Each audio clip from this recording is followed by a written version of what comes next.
Teman-teman, kita hidup di zaman yang penuh dengan suara. Semua orang berbicara, sedikit yang mau mendengar. Semua orang berlomba-lomba menulis status, namun sedikit yang mau membaca. Padahal, bangsa yang besar bukan diukur dari banyaknya orang yang berbicara, melainkan banyaknya orang yang mau membaca, berpikir, dan memahami bagaimana algoritma kehidupan. Data dari UNESCO menyebutkan bahwa minat baca masyarakat Indonesia masih sangat rendah.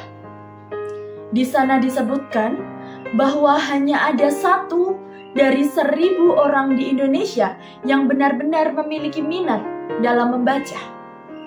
Itu artinya hanya ada 1 dari 1.000 orang yang benar-benar membiasakan diri membaca setiap hari.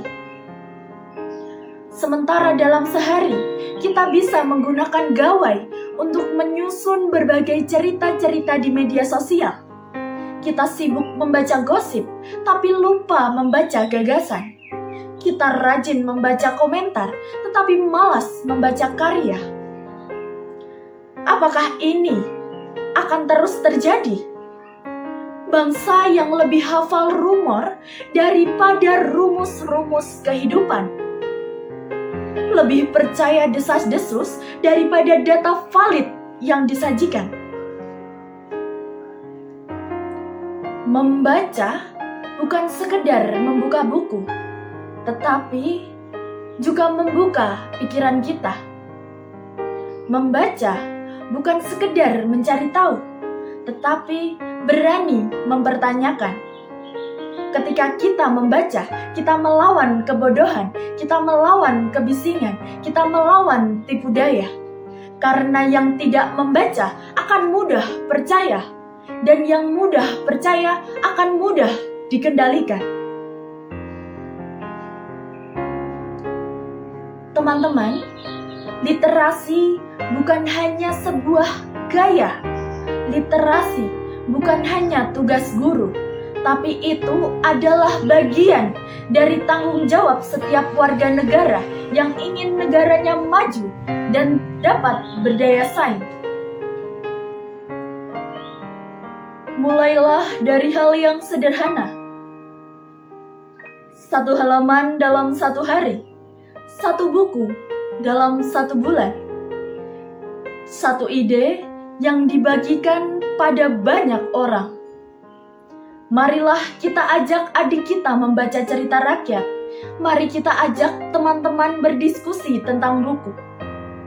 Dan jadilah bagian dari generasi yang tak sekedar tahu tentang berita, tetapi juga paham akan isi maknanya.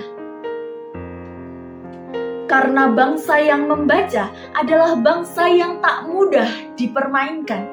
Bangsa yang berpikir bukan bangsa yang sekedar mengikuti arus. Membaca adalah bentuk perlawanan yang paling tenang, namun paling tajam. Membaca membuat kita tak hanya tahu, tetapi juga sadar. Dan kesadaran itu adalah kekuatan untuk kita.